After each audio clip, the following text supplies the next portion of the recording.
Welcome to Venture with Joe and Cody, where we take a deep dive into the minds of leaders and innovators making a real impact today. I'm Joe. And I'm Cody.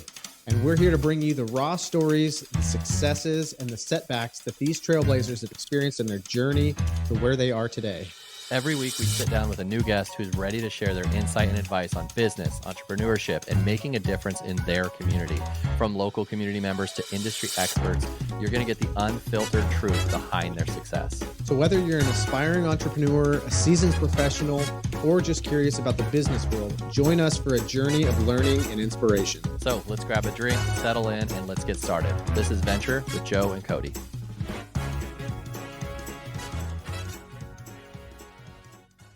Hey guys, we are back, and I'm back with Cody, not Cora, for an episode of Venture with Joe and Cody.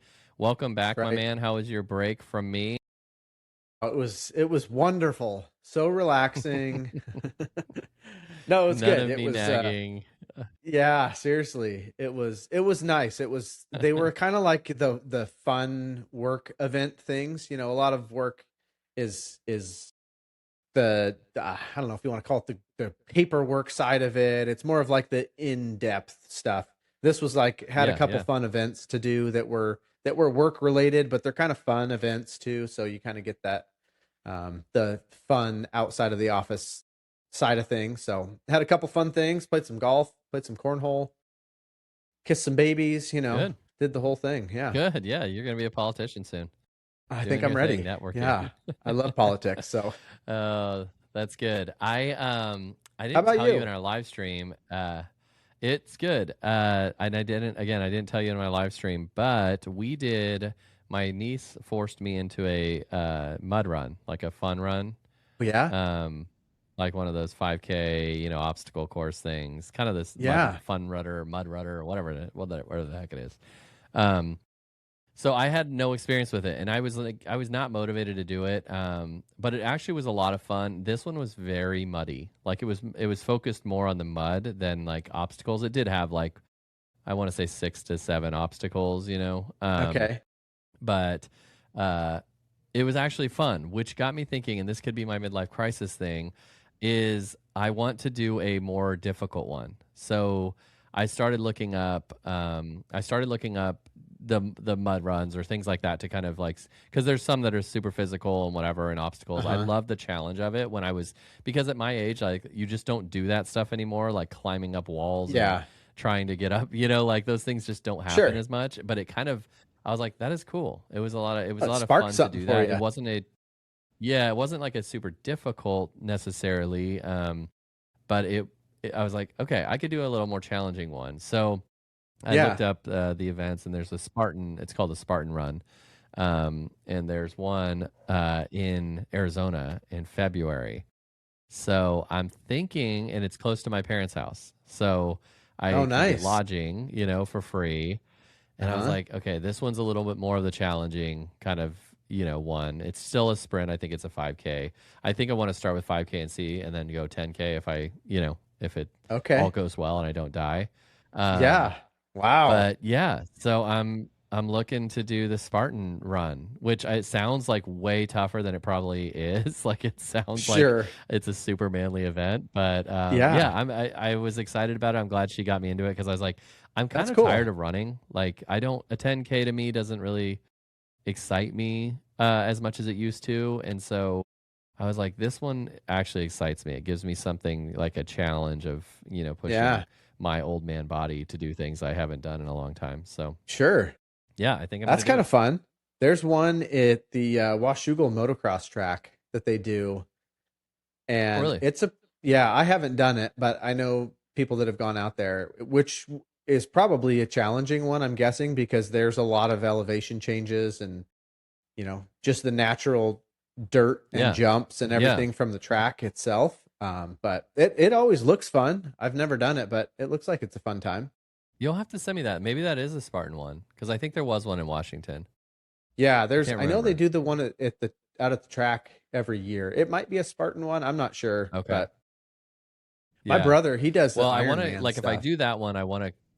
Oh, jeez. Yeah, I know. That's not going to happen. The last one he did, I don't remember. I think he was in Idaho somewhere, and he did it. Or no, that was Southern California, and he shaved off like an hour of time from what his previous one was. But then he was breaking down like the duration of time of running and biking and swimming. Yeah. And it's like, dude, you just spent the last 8 hours doing nothing but running, swimming, and biking. Yeah. That sounds, I couldn't do that. Absolutely insane.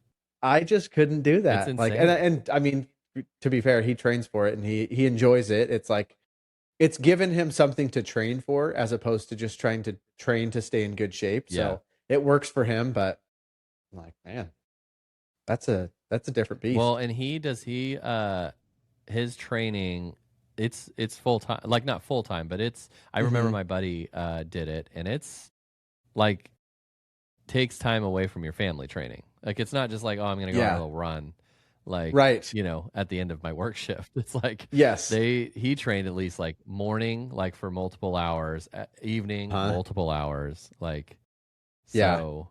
Luckily, his wife the same. Yeah, his wife's really into fitness too, so they just kind of do it together. They don't have any kids, so it's like fitness training, all that. It's just that kind of part of their fun. Much easier. Yes. Yep. So they both do. She does like fitness modeling stuff, and he does Ironman stuff. And I'm like, I don't know how you guys do it. Keep doing it, but it works. They're motivated. Well, I feel like if it's my midlife crisis to go and do this sort of stuff, it's much better than buying my Corvette. Right? The Corvette and the drugs and everything. Like you can just Yes, exactly. So I can do a Spartan run, a 5K Spartan run. Yes. And it sounds, I mean, it does sound kind of fun. Other than that, like man, playing in the mud. Yeah, it was like, I still have mud in my fingernails. Like I can't get it out. It's like, that was a muddy event. Like it was, you have to embrace it. And that's hard as an adult too, to be like, I'm going to get muddy, like on purpose. Like this is what I'm going to do. So it was difficult to get used to that. But once you did, it was kind of a fun event. And it was fun with my niece and my brother-in-law and Christina. So. Yeah, that's cool. So other than that, though, everything's trucking along, man. The market is kind of, I believe, a healthier market overall. I think buyers have more of a say in this market than sellers. But sellers also can sell their home pretty easily. It's just being a little bit smarter and a little more strategic with how you sell it and things like that. But yeah, other than that, there's not really a crazy events to report in the real estate world besides that it's kind of that pendulum swinging towards the buyers. Yeah, I agree. And I think that whenever, we've talked about this for years now, whenever the rates shift down a little bit more, because we're still kind of at this in-between stage where they're they were lower in February, and we were starting to flirt with like this could really spark quite the market, because we were down in the low sixes, high fives, and things were starting to really kind of pick up, and then the war and everything, and we're kind of still just like teetering on this like mid 6, low 6, depending on where you're at with everything. So to your point of the shift of everything, the buyers shift, it's like as soon as those rates start to come down, if we get another 0.5% off, it's going to start to, I think the sellers are going to probably enjoy that a little bit more. Cause I think that, I mean, we already saw a lot of activity as they continue to come down for those months. And it's just a waiting game now. So I don't know. It's hard to keep track of, is there a ceasefire? Is there not? Is there still what's going on? Because every time I read something, it's like, even like keep track of it. Yeah. It's like, okay, this is finishing. Oh wait, now they just bombed this place. Okay. So now we're not. And then oil prices go up then they're down. And now I don't know. Still in a ceasefire, even though there is firing going on. Yes. It's like, oh, that doesn't count. That bomb doesn't count. The ceasefire is still good. But it hasn't really made much of a drastic impact on the rates lately. I feel like maybe the markets have kind of just started to say, all right, well, we can't just keep overreacting to every little thing that's happening, which, who knows, but it's been pretty stable the last, I'd say, month, even though it's been unstable from the rate side. There really hasn't been a lot of like big movement that's happened. So kind of just plugging away with everything. Yep. Well, cool. Speaking of buyers and sellers market, we were kind of talking off air about talking about first time home buyers, and I had a couple questions. Mm-hmm. First time home buyers are a unique thing for us, and it's not unique in the sense that we don't deal with them, but I love them because one, they're generally just more positive, they're Mm-hmm. excited, they're Yeah. they love the process generally. They've got lots of questions, and I love it. Like Mm-hmm. I forget how much I love being with a first time home buyer through the process. So we've got that. Um, but there's also tons of questions that come with that from home buyers that you and I, and every other lender and agent take advantage of, that we're like, oh, they wouldn't know what earnest money Huh? is, or escrow even means, or what all the Yeah. stuff that comes with that. So I figured today we'll kind of go over some things. I'll ask you some questions that I have been getting recently from first time home buyers that are completely valid, but Mm-hmm. just kind of remind both of us that, like, okay, what do we do here? So Yeah. um, my first one maybe is a little bit more complicated, but if you have, so you guys have first time home buyer programs. Different mortgage places have different programs, like Mm-hmm. for first time home buyers. Generally, lower down payments, better rates, whatever it may be. Yeah. Um, First, if you can explain kind of like the more on an overview of your company's first time home buyer programs and what you provide, but also, Mm-hmm. does that change if a buyer specifically has a large down payment versus does not have a large down payment? And and to add to that question, would you then tell a first time home buyer, save your down payment and go with the program because it's better? Mm. Good questions. That is a conversation that does come up periodically. As far as the different programs that we have, so most places have access to different types of programs, and a lot of us have access to the same types of programs, but not every single company has access to all of the things. So ours are primarily state-based agencies. So like we can do, like for me, more Washington Bond, or the Washington State Housing Authority. It's a down payment assistance program for Washington. Oregon Bond, we call it the bond loan. They have a down payment assistance program as well that we use.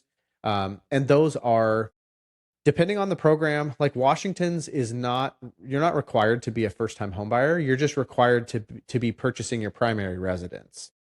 Oregon, they have two versions of it. One of them, you do have to be a first time home buyer. And if you are a first time home buyer, you do get a better rate. If you're not, you can still use it, but they just put you in a little bit of a different box. So your rate's a little bit higher, but you can still use it. There's also ones through Fannie Mae and Freddie Mac. So for conventional loans, called HomeReady and Home Possible. They're not down payment assistance programs, but they let you put down 3% and you get a better interest rate. So to kind of Okay. parlay that with your question of larger down payment, if you are using any type of low down payment type of program, when you start to put more down, you start to lose that benefit of the lower rate.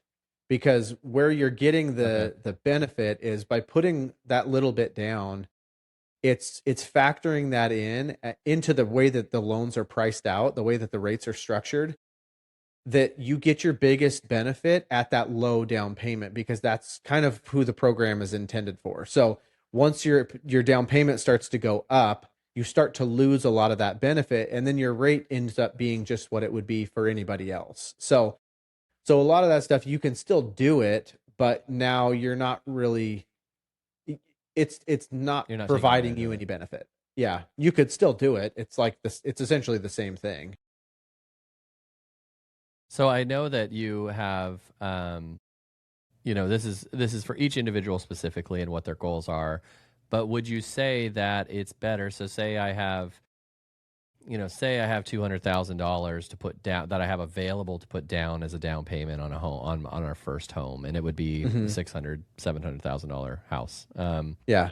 Would you suggest, generally speaking, that, hey, keep that money in your pocket for a rainy day or whatever, and use the first time home buyer program because it's Hmm. better?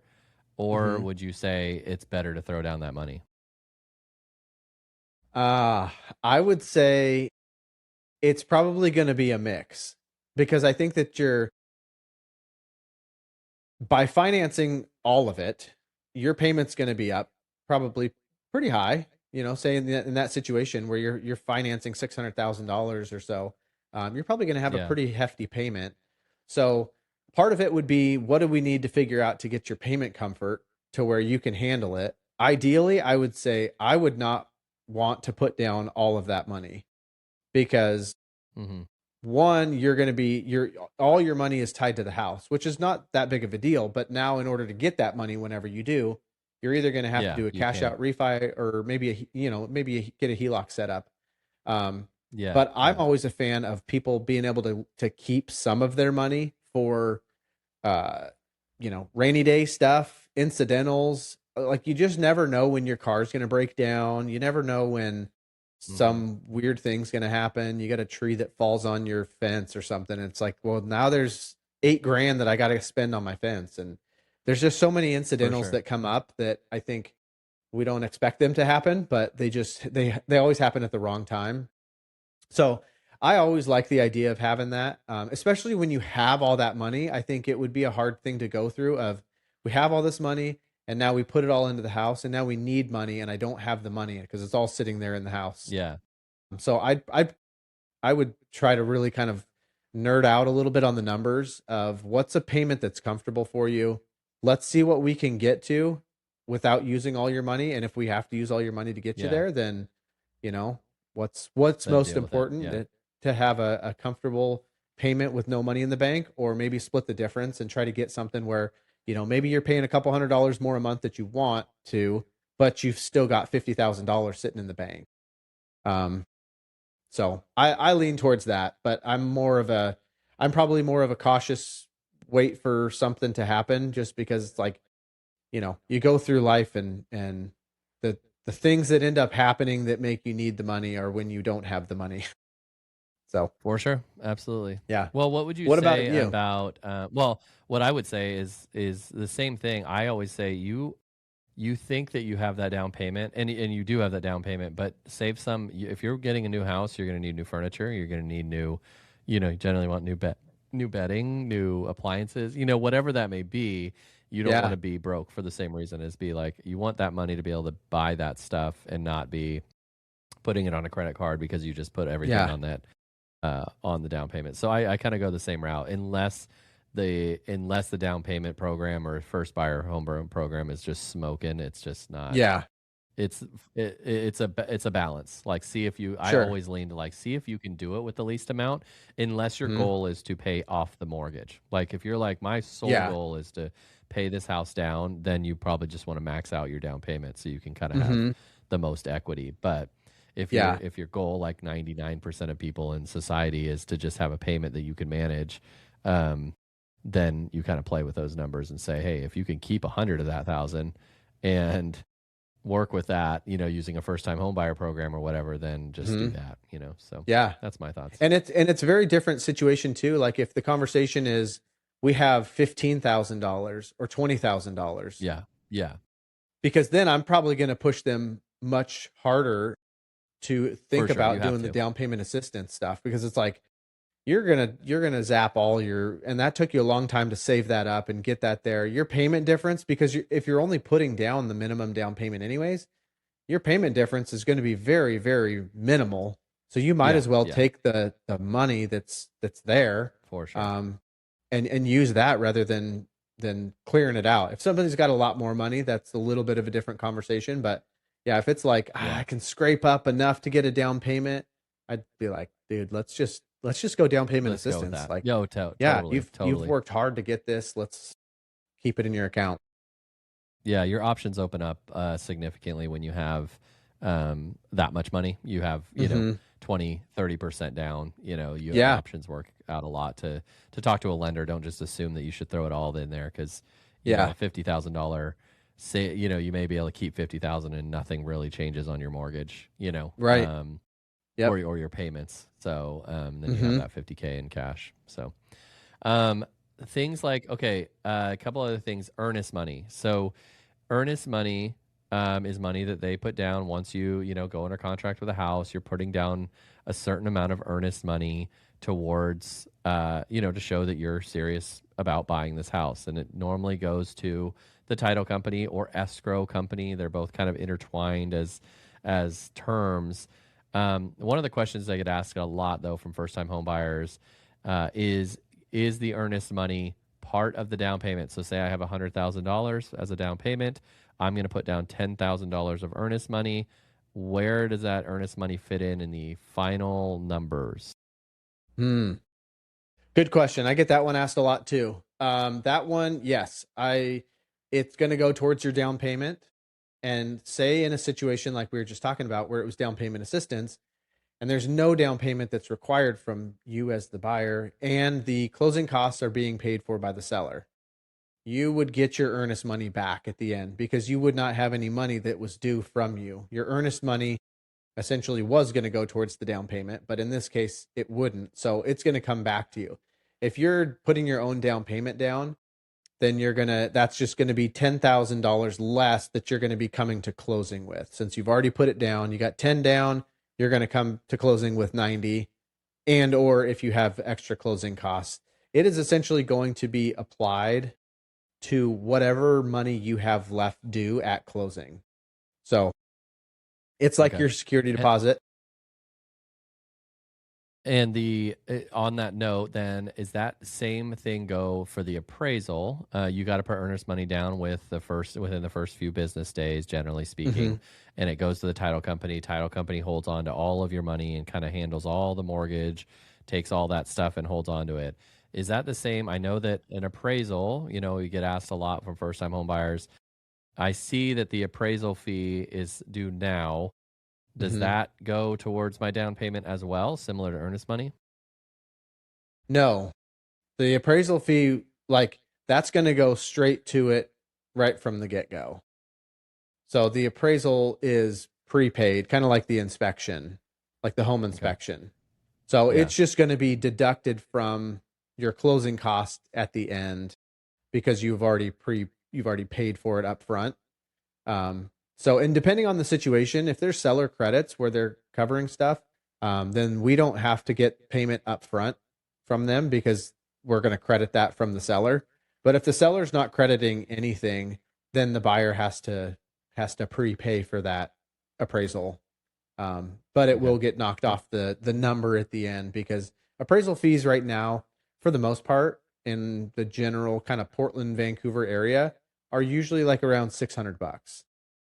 Okay. So it's going to reduce their number to close, but that's not because they don't have to pay it anymore. It's because they already paid it up front. Yeah. So, well, this leads us into a perfect segue because we're talking about two of the terms that get very intertwined and confusing.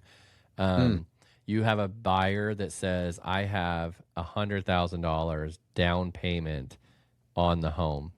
Then lender and real estate agent talk about, okay, closing costs are, you know, $12,000-$15,000 and appraisal fees $600. There's an inspection. I think the two terms that get confused with the most with buyers and with everyone really is closing costs and down payment. Like, are they the same? Are they intertwined in any way? What does it mean? So say, for example, walk us through a buyer that says, I have $100,000 down to purchase this house. No gimmies from the seller. Let's just make it a clean deal. 100,000 down on a house. What do they need to bring to the table? Because you're like, oh, closing cost is this and this and this. Is that down payment or is that separate? Sure. Yeah. So they're going to be separate, but I know exactly what you're talking about because sometimes you get people that are like, I have $100,000 and I'll ask them. Usually it's just a lot of asking questions to kind of uncover what they're thinking because sometimes it's $100,000 in total. I don't want to bring more than $100,000. So let's do down payment of X amount plus closing costs to equal $100,000, which is usually what it ends up being because a lot of times people don't really know, or maybe they've just gone off the numbers of I'm going to put 100,000 down and whatever the closing costs are, we'll kind of figure that out. But they are two very separate things. So the closing cost number doesn't really change that much. So it's kind of, depending on the title company, depending on the appraiser, Yeah. depending on the Yeah. lender, they're going to vary a little bit, but overall, like generalized, it's going to be pretty similar. The down payment, though, you can change that, modify that. So if they decided, hey, I want to put down $100,000, and we figured out you really want to put down like 85, and that extra 15 is going to go towards closing costs. That's a very easy number to change and kind of modify. Whereas the closing costs, we can't really modify that a whole lot. Those numbers are going to be pretty well set. So it's either going to be some form of combination of numbers, but I usually try to drill that down with people early on, because I'll ask them, hey, how much money do you have set aside for this transaction? And it's usually, oh, we're planning on putting down $100,000. Okay, perfect. Do you want to do $100,000 down plus the closing costs, or do you want to do $100,000 out of your bank account total? Because we'll try to get it as close to $100,000 as possible with everything. So usually it's that tends to be the number, because I think a lot of times people will have a number of what they can afford to part ways with for the transaction. Yes. But it doesn't usually include closing costs. It's like, okay, we've got 100,000, we're going to put 100,000 down. And then it's like, oh wait, there's still $15,000 that somebody's got to pay for. So and that's at the closing table, correct? Like when we say closing table, that's at signing. You need to either have your funds wired to the title company or have a cashier's check, whatever they require of that money. And it's interesting, because even you explaining it, I know it, but it's good to hear the explanation, because I think you put it in a good way, because I think that the vast majority of people, including myself, are like, we have $200,000 we can put down, Cody, on this house. And you're like, cool. And if you didn't explain that, and then it's like we get to the table and you're like, hey, we have $200,000. Oh, by the way, you have $215,000, right? Because you have to pay closing costs. I'd be like, no. Like, this is, I told you what I had. So it's very important, if you're a first-time home buyer, to listen to this portion, because really tell the lender what you have total to spend, and go over those details of the amount that you're going to have to bring to the table, because I think that, and it's not wrong on them, I think the majority of people go in saying, I have $100,000 in my bank account. This is what I can spend on a down payment, not knowing that closing costs are separate of that. They come along with the down payment, because you have to pay it all at the same time, but they're different fees that aren't that like clean, just this is what I'm paying on the home. So. Sure. Yeah. And you start to run into it, because I think that there's, like, you look at it and you're going, okay, we've got 100,000 to put towards this transaction. But I think even just the mental side of, you got the earnest money, that's an out of pocket kind of thing early on.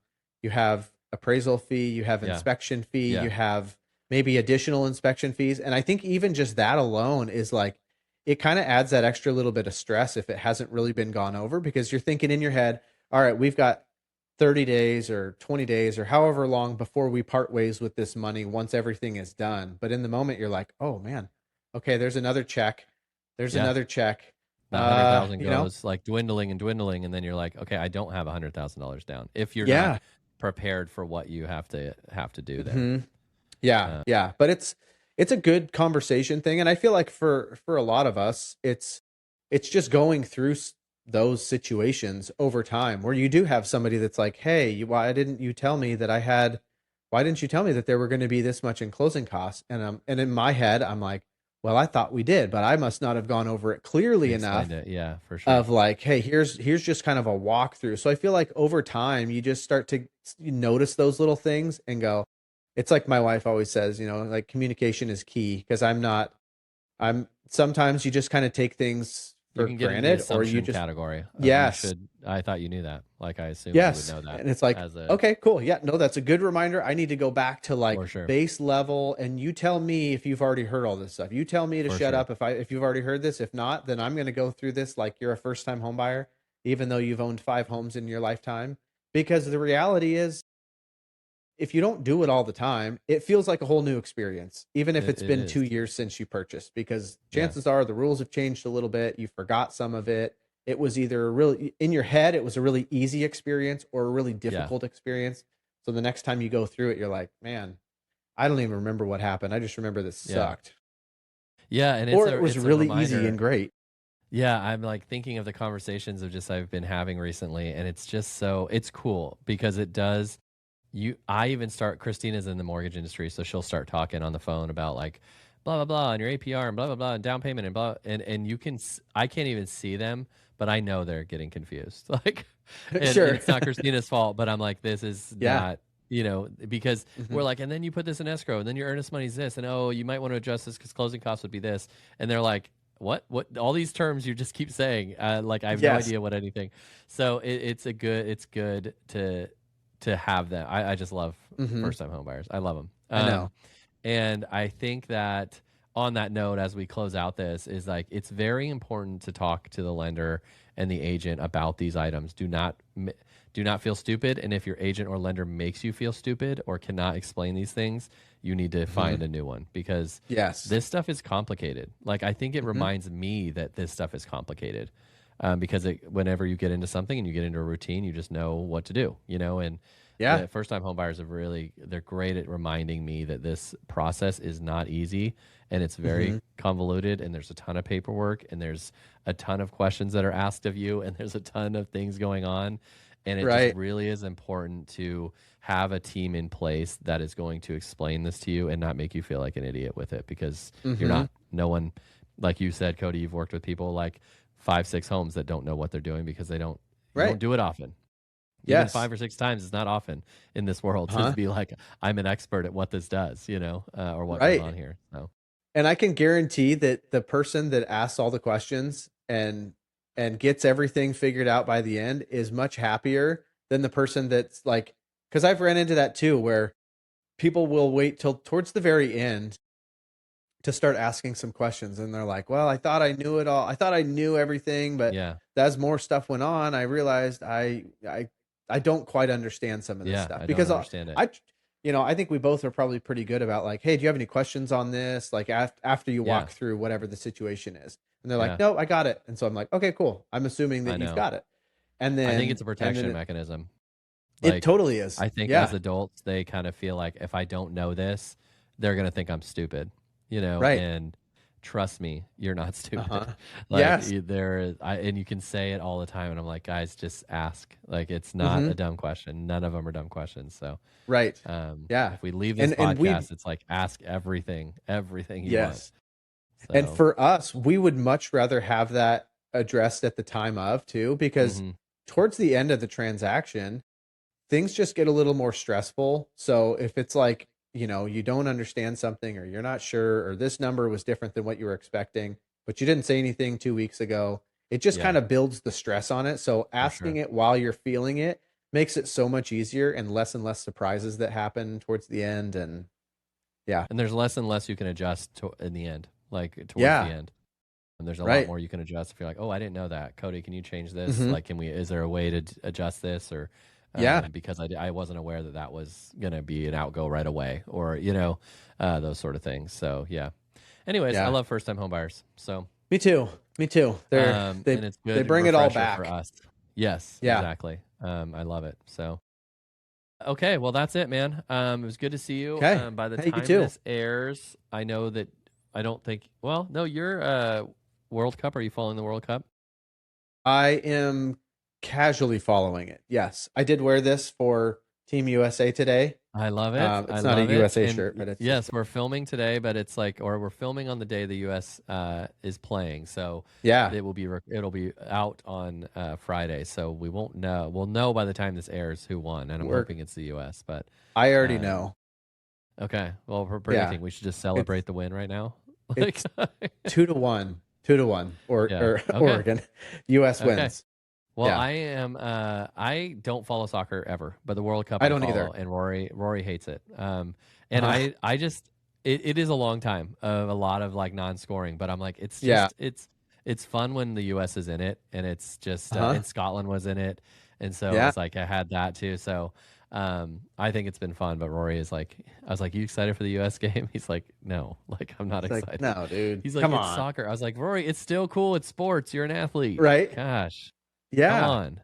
I know. And it doesn't mean you have to sit there and watch the whole game, but you can, because like we have it on at the office, and it's like, I'll peek out there and watch for 2 minutes. And then I'm like, all right, well, go back to work. Yeah. For sure. Yeah. And then we got July 4th by the time I see you next. So you have a That's right. happy July 4th, 250 years of the U.S. Dominating. So that's good. That's right. And I love it. that's pretty much it. So until next week, man, thanks so much for meeting up, and we'll talk to you soon. Yeah. Thank you. Sounds good, man. We'll see ya.